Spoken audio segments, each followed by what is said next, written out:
Beshem Hashem, Naaseh Venasliach, Chag, Chanukah, Sameach, Echaim Tovim, Ul Shalom. On est ce soir donc le jeudi 10, premier allumage de la première bougie de Chanukah qui brille, Baruch Hashem, dans l'obscurité pour nous rappeler que tout est réparable, tout est possible. Tant que la bougie brille dans le corps de l'homme, tout peut s'arranger. On étudiera ce soir les ségoulottes de Chanukah. On voit un petit peu cette fête, des fois un petit peu comme ça, on la prend à la légère. Il suffit simplement d'allumer une bougie le premier soir, deux bougies le deuxième soir. Alors qu'en réalité se cache derrière cet allumage des bougies énormément de secrets, de ségoulottes qu'on va étudier ce soir avec l'aide d'Hachem. Donc on est le 25, non pas du mois de décembre, le 25 du mois de Kislev, la fête des Juifs, Baruch Hashem, et Sheour acheté par Chantal Abromov et son mari Ayakar, Bezrat Hashem, dédicace pour leurs petits-enfants, Shalom Dovberg, Rivka, Shner Zalman, Aaron, Chana, Abigail et tous les autres à venir, Bezrat Hashem, ainsi que toute la famille et le peuple d'Israël. Bezrat Hashem, que le mérite de cette demi-heure d'allumage des bougies de Chanukah qui brûle justement en face de nous, dans la maison, Ish ou Beto, nous apporte toute la joie et le réconfort. Bezrat Hashem. On s'efforcera avec l'aide de Dieu de faire chaque soir de l'allumage des bougies, sauf demain soir, puisque c'est Shabbat, un petit shiur pendant cette demi-heure obligatoire de l'allumage des Nerot de Chanukah Lechaim Tovim Ul Shalom.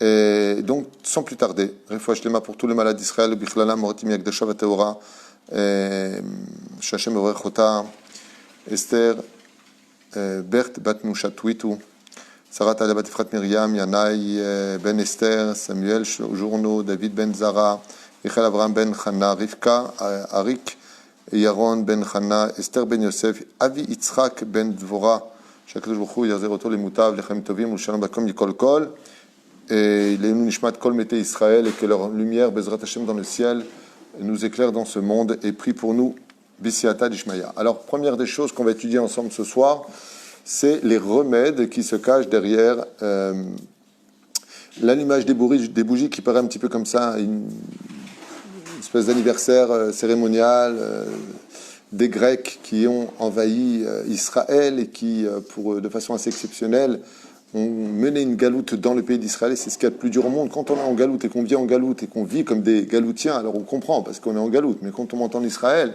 c'est la dernière des choses, c'est de vivre comme des non-juifs. Et parce que cette terre ne le tolère pas, comme on l'a pu l'étudier dans certains Mishnayot. Alors, voilà, on prépare des bougies de Chanukah, de l'huile d'olive pure, on allume les bougies à la Tzet HaKochavim, on est réunis, Maostori, Yishuati, on chante, on a Mechakat, plein de chants comme ça, on prépare les soufganiotes pour prendre pas mal de calories. Baruch Hashem, mais combien de secrets se cachent, d'après vous, dans cet allumage des bougies de Chanukah, et qu'est-ce qui se passe si on les observait pendant la demi-heure prescrite par nos Chachamim, quand on observe cette lumière des bougies de Chanukah, Makoré.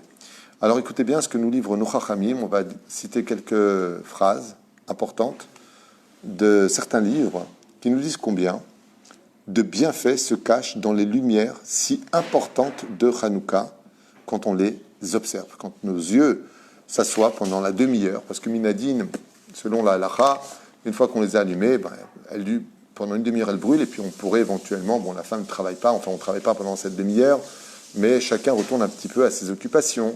Le fait de les allumer, c'est la mitzvah elle-même. Une fois qu'on a choisi le bon endroit pour le Pirsumé Nissa, afin de faire la publication du miracle et de montrer vers l'extérieur pour plein de secrets très importants, qu'on étudiera au fur et à mesure des 8 jours de Chanukah, eh bien, qu'est-ce qui se passe quand nos yeux se posent sur cette flamme et ne la quittent pas pendant la demi-heure prescrite par le Shulchan Aruch?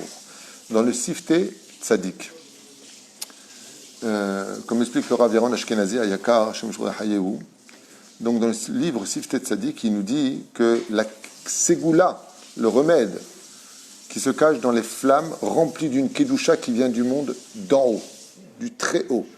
Comme vous avez compris, on prend la toupie. Pourquoi est-ce que la toupie, on la tourne du haut vers le bas? Pour faire comprendre que c'est Dieu qui descend pendant la fête de Chanukah du monde d'en haut vers le monde d'en bas, et non pas comme à Purim qui prend la crécelle qui fait tourner du monde d'en bas vers le monde d'en haut, car c'était à nous de faire la ishtadout. Là, on a eu un miracle, Ananessim, vers la Pourkan, vers les Gibrot, vers la Teshuvot, vers les Framot, où Akadosh Baruch Hu a fait descendre la kedusha du monde du Beth Amikdash d'en haut dans le monde d'en bas. Et donc, dans le Siftei Tzadik, il dit la kedusha qui est dans les flammes des bougies de Hanouka est si importante, écoutez bien, qu'elle répare les fautes que l'homme a commises avec ses yeux durant toute l'année. Je ne sais pas si vous avez entendu ce que je viens de dire, mais vous savez que malheureusement, l'homme est un homme, il a du Yetzer Hara, et que ses yeux, des fois, se déposent sur tout ce qui touche au marot asurot, c'est-à-dire que des fois, il observe des filles dans la rue, des films, pire encore, des films interdits, vous avez compris de quoi je parle, et se dépose, chaque fois qu'on observe des choses interdites, des pellicules de Touma, des pellicules qui nous aveuglent de la réalité spirituelle qui nous entoure, qui est si palpable, d'une certaine façon, si on savait la voir, comme le font les tzadikim. Celui qui observe avec ses yeux les bougies de Hanouka, c'est comme un chalumeau qui retirerait toute la chalouda, toute la souillure, toute la... On appelle ça en français chalouda. J'ai oublié. La rouille. Merci. Toute la rouille qui se trouve sur nos yeux, eh bien avec le chalumeau, on enlève la rouille. De la même façon, quand on regarde les flammes de Hanouka, eh bien ça retire la rouille d'une certaine façon qui s'est déposée sur nos yeux à cause des marot asurot, à cause des filles qu'on n'avait pas le droit de regarder ou des choses qu'on n'avait pas le droit d'observer. Et c'est une des premières ségoulottes que nos chachamim nous disent dans le livre Siftet Tzadik, que la kedusha est si grande dans les flammes qui sortent des bougies de Hanouka, donc à l'huile d'olive pure si possible, qu'elle brûle la touma qui est sur nos yeux.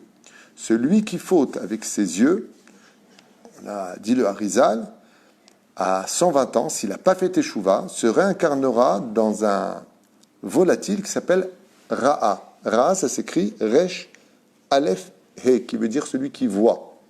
Qui est-ce ? Selon la tradition juive, Ra'a, il y a plusieurs opinions, c'est l'autruche. Et pourquoi l'autruche ? Parce que l'autruche a une particularité que les autres oiseaux n'ont pas.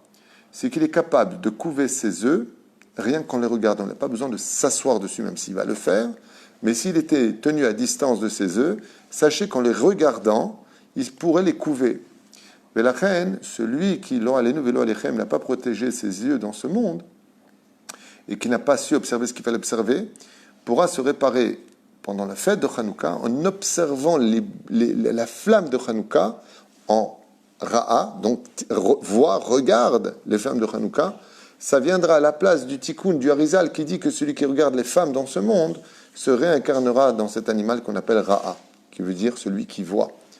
La reine, très grand médicament pour réparer nos fautes de ce qu'ont vu nos yeux dans les harayot, dans l'inceste ou dans tout ce qui était interdit, c'est de regarder les bougies de Hanouka pendant cette demi-heure qui nous est offerte du ciel et de ne pas prendre donc cette mitzvah à la légère. Celui qui a fauté avec ses yeux, eh bien, ne se réincarnera pas dans cette terrible épreuve de l'autruche, qui s'appelle donc Ra'a en hébreu.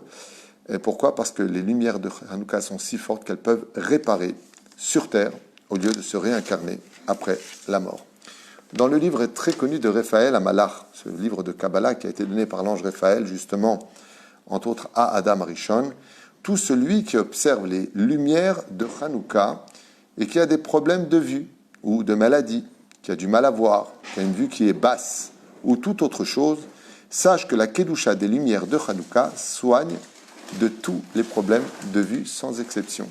La reine Mishézoché, celui qui a le mérite, Be'ezrat Hashem Yitbarach, de pouvoir prendre la demi-heure à regarder ces bougies, qu'il sache que non seulement ça le décrotte d'une certaine façon de toute l'impureté qu'il a pu voir avec ses yeux, mais de qui plus est, cela soigne ses yeux, comme ça dit le livre Raphaël Amalach, un enseignement de l'ange Raphaël qui dit « Je sais de quoi je parle, je suis ministre de la santé dans le monde d'en haut, en regardant les bougies de Hanouka, tu auras le mérite de soigner tes yeux. » Dans le livre Higayon Libi, il dit là-bas que tout celui qui observe les lumières de Hanouka aura le mérite de renforcer sa émouna et son bitachon bachem.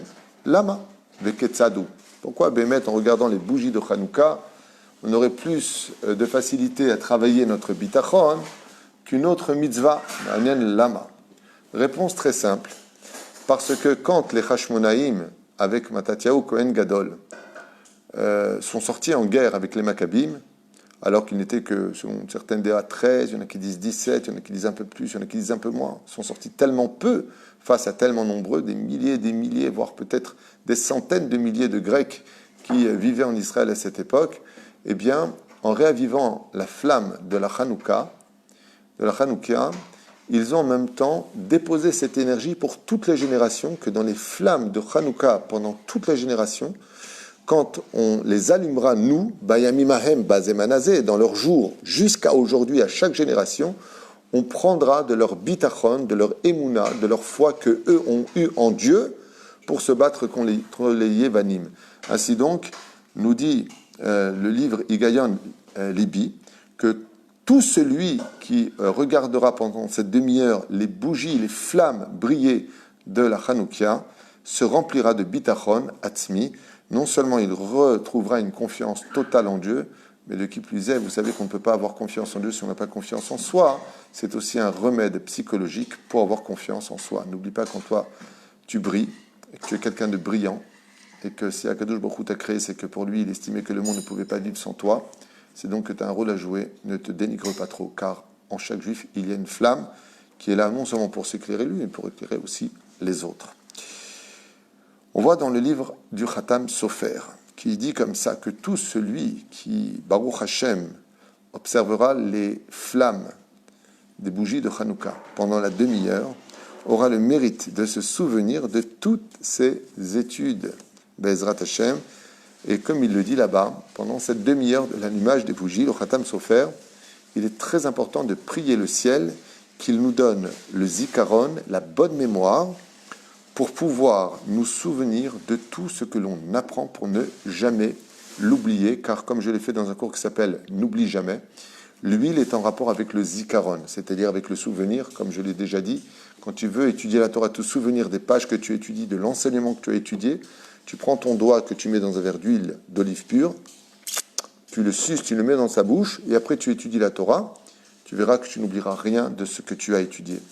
Donc, en observant les lumières de Hanouka, étant donné qu'elles sont capables de traverser le temps, Bayami Mahem Bazemanazé, du temps d'avant au temps d'après, celui qui observe pendant cette demi-heure ces flammes extraordinairement puissantes de façon énergétique, spirituellement parlant, eh bien, va imprégner sa mémoire à retenir beaucoup plus facilement les étincelles de Kidusha qui se trouvent dans la Torah. Ainsi donc, il n'oubliera pas son étude.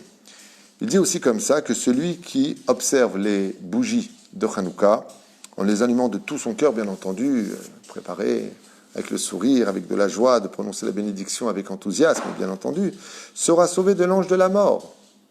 Il faut savoir qu'un des remèdes les plus incroyables de la fête de Hanouka, c'est parce que les Maccabim, les Mattathiahu Kohen Gadol a voulu, d'une certaine façon, mettre un terme à l'assimilation, qu'il est sorti en guerre.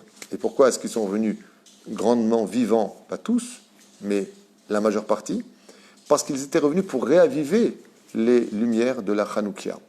De là, sachez que on peut repousser l'ange de la mort quand on allume la Hanoukia avec de l'huile d'olive, avec sa flamme qui monte, parce que comme tu le fais en l'honneur d'une fête juive si importante que la fête de Hanouka qui existera jusqu'au monde futur, ça évitera qu'on allume une bougie, malheureusement à l'huile d'olive, pour toi. Et donc, dit le Khatam Sofer, il faut savoir, Valérie, il faut savoir que le fait d'allumer les bougies de Hanouka, de les observer, a pour ségoula d'éloigner l'ange de la mort de nous et de retarder notre décès. Donc, Inematov ou Manaïm, mieux vaut allumer une bougie dans la joie et la lumière des chants et des danses que Chazé Shalom, pour son contraire, quand une personne quitte et part de ce monde. Il y en a qui disent qu'il n'y a pas un meilleur moment pour parler avec ses enfants réunis quand on allume la Hanouka, il faut qu'il y ait tous les enfants, Bezrat Hashem, si on peut les avoir à l'heure, tout le monde, et de parler de Divrei Torah. C'est un moment, pendant cette demi-heure, où le ciel s'ouvre pour inculquer la Emouna, pour inculquer du judaïsme, et retirer l'assimilation du cœur de nos enfants. Si Bezrat Hashem, on est zoché lechol advarim alalou, zochim ledvarim arbe, on aura un grand mérite. Mais voilà plus ou moins un petit détour important de 5 à 6 conditions qu'on retrouve dans les ségoulottes des lumières de Hanouka. Yiratzon qu'elles vivent dans le cœur pour l'éternité et qu'elles nous apportent tout le réconfort dont on a si besoin. Bezrat Hashem pour la famille Abramov qui a acheté donc bien entendu ce chiour. Et tout de suite après, un autre chiour que j'ai préparé sur les flammes de Hanouka qui parle des frontières, des barrières de la fête de Hanouka. Baruch Adonai l'olam amen ve amen.